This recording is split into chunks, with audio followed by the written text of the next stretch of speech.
Hello friends, நம்ம இன்றைக்கி வந்து அடை தான் பண்ண போகிறோம். அதுவும் மரவள்ளி கிழங்கு வச்சு ஒரு டேஸ்டியான அடை எப்படி பண்ணலாம் அப்படிங்கிறத பார்க்க போகிறோம்.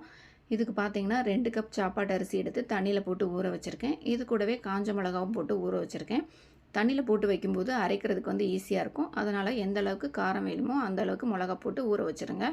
ஒரு சின்ன துண்டு அளவுக்கு மரவள்ளி கிழங்கு எடுத்திருக்கேன்.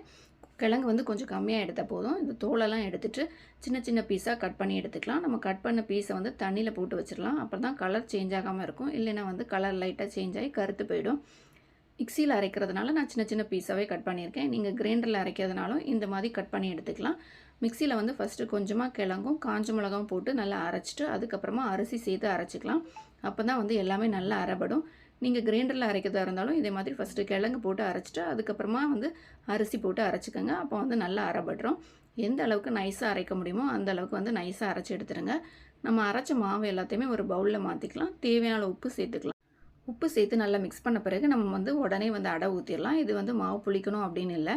இதுக்கு பார்த்திங்கன்னா நான் இன்றைக்கி வந்து தேங்காய் துவையல் தான் ரெடி பண்ணியிருக்கேன். தேங்காய், பச்சை மிளகா, பூண்டு, புளி, தேவையான உப்பு, கொஞ்சமாக தண்ணி சேர்த்து அரைச்சி வச்சுருக்கேன். இந்த 2 காம்பினேஷனுமே வந்து ரொம்ப நல்லாயிருக்கும்.